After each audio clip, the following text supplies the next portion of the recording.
हरि ओम। श्लोक number 474, serial number 2145, Jaimini अश्वैनंदर कहते हैं, अश्रद्धा परमं पापम श्रद्धा पाप प्रमोचिनी जहाति पापम श्रद्धानम जहाति पापम श्रद्धावान सर्पो जीर्णामिव त्वचम्। अश्रद्धा परमम पापम, अश्रद्धा है वो बहुत बड़ा पाप है, और साथ साथ श्रद्धा जो है वो पापों से मुक्ति देती है। अश्रद्धा परमम पापम श्रद्धा पाप प्रमोचिनी जहाति पापम श्रद्धावान सर्पो जिन्नामिव। तो इसीलिए श्रद्धा कैसी, श्रद्धा ये है मुख्य रूप में कि हमारे शास्त्र गलत नहीं, और शास्त्र में प्रतिपादित किया हुआ अर्थ भी गलत नहीं है, सर्ग है। इसको कहते विश्वास, श्रद्धा, विश्वास, आस्था, ये पर्याय शब्द है। अगर इसके अंदर विश्वास करता है तो इसको कहते हैं आस्तिक, और विश्वास नहीं करता है इसको कहते हैं नास्तिक। आस्तिक और नास्तिक के अंदर ये अंतर है। इसीलिए श्रद्धा जो है, अश्रद्धा नास्तिकता वाली है, वो बहुत बड़ा पाप है। परम पाप इसीलिए कहा कि आगे हमारी प्रगति के लिए, मुक्ति के लिए दूसरा कोई उपाय नहीं है।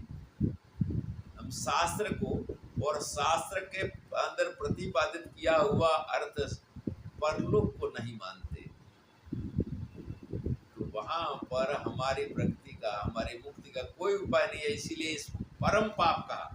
परम पाप और साधारण पाप में अंदर एक, साधारण पाप वाला व्यक्ति पाप के बाद पता लगेगा मेरे से पाप हुआ, इसका प्रायश्चित करके फिर मुक्त हो जाएगा, इसका प्रायश्चित कर लेगा। परंतु जो अश्रद्धा है वो तो आगे कभी बढ़ने ही नहीं देगा।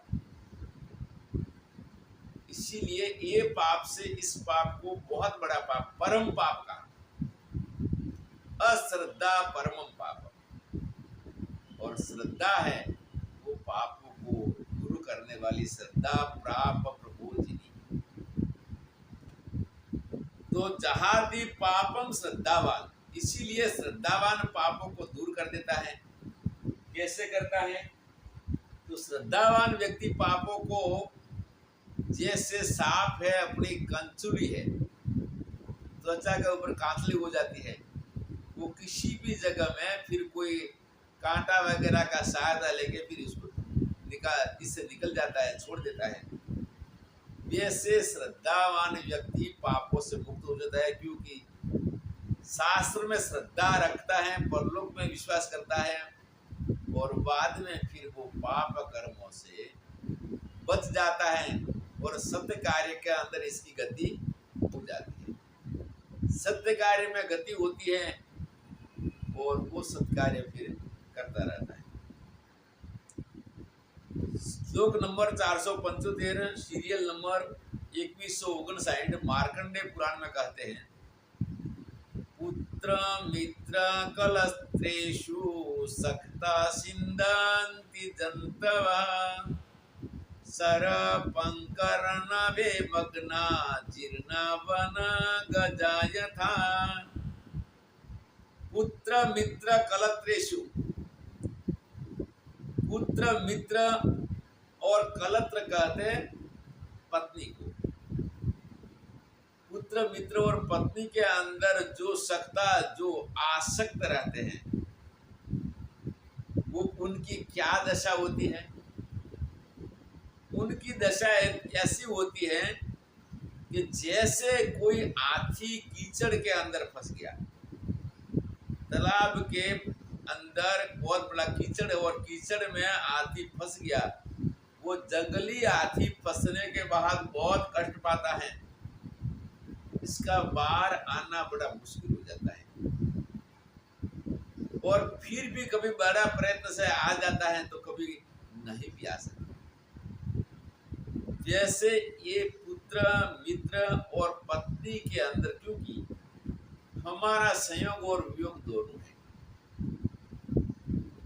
नयो नयो का संयोग होता है और पुराने जो है उनका वियोग होता है, वो छोड़ के जाते हैं और हमें भी एक बार ये शरीर छोड़ के जाना है, तब ये लोगों के साथ हमारा कोई संबंध नहीं रहेगा।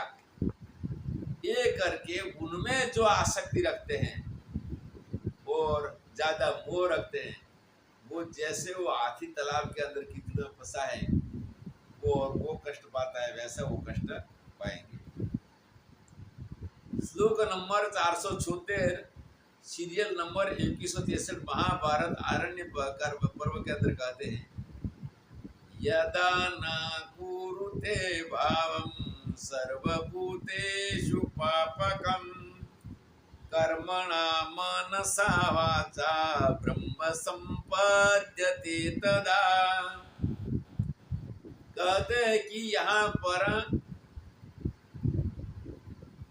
मन वाणी और शरीर से,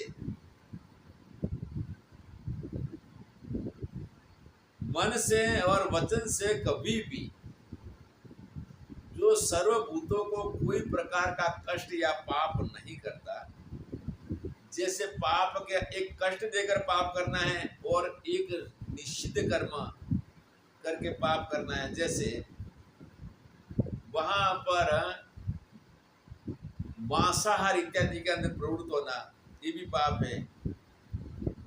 तो सभी भूतों के अंदर कहाँ भी किसी को कष्ट न देना, हिंसा नहीं करना, अहिंसक भाव जिसका होता है, जो पाप भाव नहीं कर, इसके प्रति कोई पाप नहीं करता, और वो भी कर्मणा मनसा वाचा, मन वाणी और कर्म तीनों से, जो कोई प्राणियों को वहां पर हिंसा नहीं करता, साथ साथ इस प्रकार से समान भाव से रहता है और हो सके तो उनका हित में के लिए भी प्रयत्न करता है, वो व्यक्ति पर ब्रह्म परमात्मा को मोक्ष को प्राप्त कर सकता है। श्लोक नंबर 477 सीरियल नंबर 2164 महाभारत शांति पर्व में कहते हैं, विनीत मान मोहश्च दुष्ट संग विवर्जिता विज्ञात ब्रह्म तत्वश्च निर्वाणमुपपद्यते। विनीत मान मोहश्च, विनीत का मतलब होता है जिसने नम्रता वाला, जिसने मान मोह से रहित है और दुष्ट लोगों का दुष्ट संग विवर्जित, दुष्टों का संग से रहित है, दुष्टों का संग भी नहीं करता है। तो मान और मोह से रहित व्यक्ति ही ज्ञान ब्रह्म विद्या वेदांत का तत्व को समझ सकता है और इसको गुरुओं के पास जाके पढ़ सकता है। तो वैसा व्यक्ति ब्रह्म तत्व को, ब्रह्म ज्ञान को, ब्राह्मी स्थिति को प्राप्त कर सकता है और ब्राह्मी स्थिति प्राप्त करने के बाद में विदेह केवल्य मोक्ष को, ब्रह्म निर्वाण को प्राप्त कर सकता है। श्लोक नंबर 478 महाभारत शांति पर्व में कहते हैं, अनित्यं यौवनं रूपं जीवितं द्रव्य संचयः ऐश्वर्यं प्रिय संवासो मुह्यते तत्र न पंडितः। अनित्यम यौवनम रूपम, यौवन और रूप हमारा नित्य नहीं है, अनित्य है, क्योंकि बदलता रहता है, विकार को प्राप्त होता रहता है और यौवन वृद्धावस्था में नष्ट हो जाता है। साथ साथ हमारा जीवन के अंदर कभी बीमार कभी ठीक, इसकी भी सभी समय में स्थिति ठीक नहीं है। और दूसरा द्रव्य का संचय, जो हमारा धन एकत्रित किया हुआ है वो धन भी नित्य नहीं है। क्यों नहीं है कि कोई बार हमारे पास काम में लगेगा या नहीं लगेगा, कभी कम होगा कभी ज्यादा होगा, और कभी कोई बार कर्जा भी होने की संभावना हो सकती है, तो ये भी नित्य नहीं है। और प्रिय संवास इसको कहते हैं कि वहां पर स्त्री प्रिय संवास हमारे प्रिय परिजनों के साथ में सहवास है वो है, क्योंकि शरीर छूटने के बाद में उनके साथ हमारा सहवास नष्ट हो जाएगा, शरीर को फिर वहां अंत्येष्टि क्रिया करेंगे। तो इसके अंदर विद्वान लोग मोह नहीं करते। विद्वान प्रतिक्षण देखते हैं कि सारा अनित्य है और मैं आत्म स्वरूप से नित्य हूं, तो मुझे नित्य आत्मा को अनित्य वस्तुओं से क्या मतलब। ना सतो विद्यते भावो, ना भावो विद्यते सतः। अभाव का अस्तित्व नहीं होता और भाव का कभी नाश नहीं होता। अभाव का मतलब ये है अनित्य। पूर्ण रूप से अभाव वाली वस्तु तो हमें प्रतीति नहीं होती। श्लोक नंबर 479 यहाँ पर उपनिषद के अंदर है, मांडुक्य उपनिषद में, विद्यते हृदया ग्रंथि छिद्यन्ते सर्व संशया क्षीयन्ते चास्य कर्माणि तस्मिन् दृष्टे परावरे। विद्यते हृदय ग्रंथि छिद्यते सर्व संशया। जब हृदय ग्रंथि का भेदन हो जाता है, हृदय ग्रंथि हमारा जो दबदब करने वाला हाथ नहीं, हृदय ग्रंथि का मतलब अंतःकरण।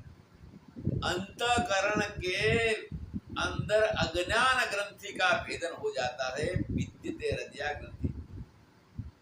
और तभी इस भेदन से क्या होता है, सिद्ध्यन्ते सर्व संशया। अब आत्म स्वरूप के अंदर जो प्रमाणगत प्रमेयगत जो संशय जितने थे, वो सारे संशयों का छेदन होता है। सारे संशयों का छेदन और हृदय ग्रंथि का भेदन, संशयों का छेदन के बाद ही हृदय ग्रंथि का भेदन होता है। तो ऐसा हृदय ग्रंथि का भेदन होता है और संशयों का छेदन होता है। तब क्या होता है, क्षीयन्ते चास्य कर्माणि। इसी वक्त इसके जितने भी वहां संचित और क्रियमाण कर्म है, संचित और क्रियमाण कर्म है, वो क्षीण हो जाते हैं। अकर्ता भाव आ जाता है और अकर्ता भाव आने से इसको कर्म का फल वर्तमान का और संचित का नहीं मिलेगा, प्रारब्ध भोग के साथ नष्ट हो जाएगा। तो ये कहते हैं कि क्षीयन्ते चास्य कर्माणि तस्मिन् दृष्टे परावरे। ऐसा परावर जो पर ब्रह्म परमात्मा, जिसका दर्शन, दर्शन मतलब अनुभव, दर्शन तो एक चक्षु विषय का इंद्रिय का विषय हुआ, वो उनके साथ एकता का अनुभव वहां पर होने पर यह नष्ट हो जाता है। इसको कहते हैं आत्म साक्षात्कार। आत्मा तो खुद है और साक्षात है। साक्षात्कार किसका मतलब, ये अनित्य पदार्थों से, अनात्म पदार्थों से इसका वहां पर उपराम होकर मूल स्वरूप के अंदर दृढ़ निश्चय होना। श्लोक नंबर 480 सीरियल नंबर 2178 कठोपनिषद में कहते हैं, यदा सर्वे प्रमुच्यन्ते कामाय यस्य हृदिस्तथा अथ मर्त्यो मृतो भवत् भवति अथ मृत्यो मृतो भवत्यत्र ब्रह्म समश्नुते यदा सर्वे प्रमुच्यन्ते कामा यस्य हृदि स्थितः जब इसकी हृदय के अंदर अंतःकरण के अंदर जितनी कामना है वो कामना से जब उपराम हो जाता है, कामना रहित होकर निष्काम हो जाता है, तब क्या होता है? तभी वो अमृत ब्रह्म स्वरूप परम अमृत तभी वो मरण धर्म वाला स्मरण शरीर वाला जो जीवात्मा है वो वहां पर अमृत तत्व को ऐसा दृढ़ पुरुष ज्ञान को प्राप्त करके वहां पर ब्रह्म परमात्मा लीन हो जाता है और वर्तमान में भी वहां पर अमर अजर अमर आत्म स्वरूप का अनुभव करता है। ब्रह्म अस्तुते, तो वो ब्रह्म स्वरूप को जानकर ब्रह्म रूप होकर ब्रह्म ब्राह्मी स्थिति प्राप्त करके फिर वो ब्रह्म स्वरूप हो जाता है। अब इसको ये है कि भाई ये शरीर का प्रारब्ध के अनुसार कब चला जाए, चला जाएगा, तो मैं चेतन में तो कोई भेद है नहीं। श्लोक नंबर 481 सीरियल नंबर 2197 सन्निरुद्रियेन्द्रिय ग्रामं रागद्वेषो विहाय च वयं हित्वा च भूतानाम् अमृतो भवद्विद्विज। सन्निरुद्रियेन्द्रिय ग्रामम, सारे इंद्रियों के विषय का निरोध करके फिर राग द्वेषो विहाय च, और राग और द्वेष से उपराम होकर, राग द्वेष को छोड़कर इंद्रियों का नियमन करके, इंद्रियों का निग्रह करके, मन सहित इंद्रियों का निग्रह करके और राग द्वेष से उपराम उठकर वयम हित्वा च भूतानाम अमृतो भवति।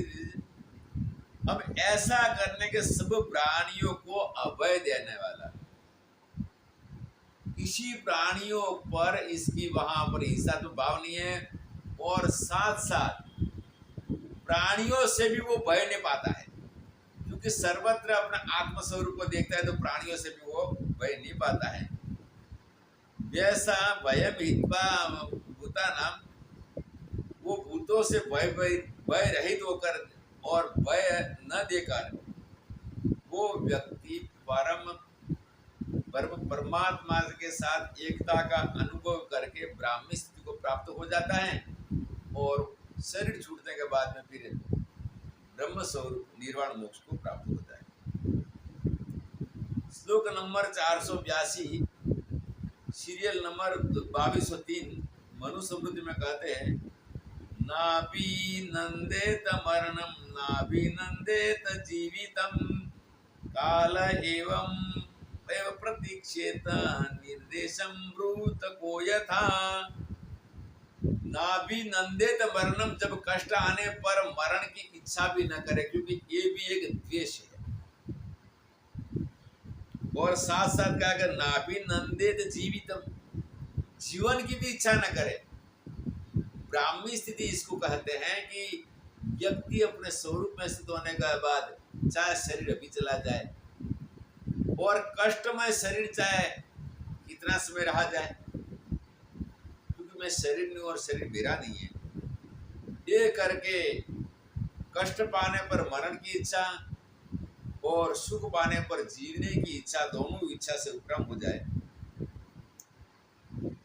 और काल की प्रतीक्षा करे। काल की प्रतीक्षा क्योंकि शरीर तो काल के अधीन है, प्रारब्ध पूरा होगा, शरीर चला जाएगा।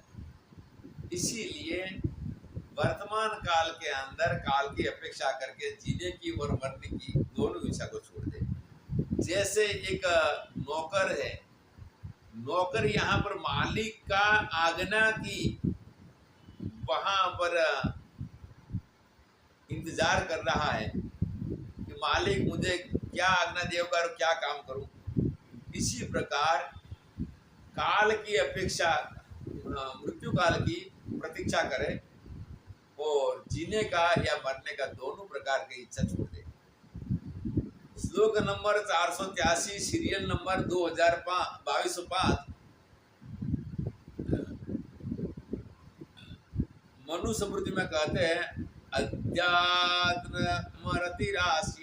निरपेक्षो निरामिषः आत्मन्येव सहायेन सुखार्थी विचरेद्यः।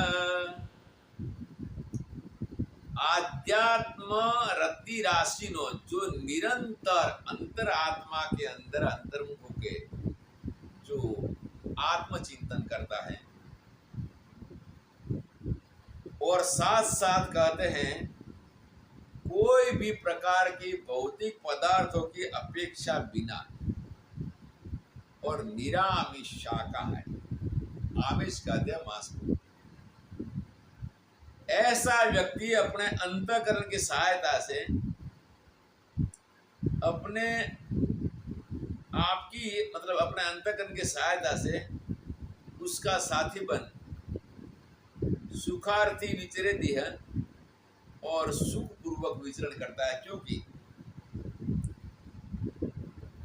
निरंतर जो आत्मचिंतन करता है वो देह और देह के धर्मों से ऊपर उठने की कोशिश करता है और जो भी विक्षेप होता है तो स्वरूप में नहीं मानता है, वो व्यक्ति जीवन मुक्ति का बहुत अच्छा आनंद करता है। और ऐसा यदि आनंद कर यहाँ पर पृथ्वी पर विचरण करता है, इसके साथ में हमारा यहाँ पर जो अध्याय था विवेक प्रशंसा वो संक्षिप्त व्याख्यान पूर्ण होता है। हरि ओम तत्सत।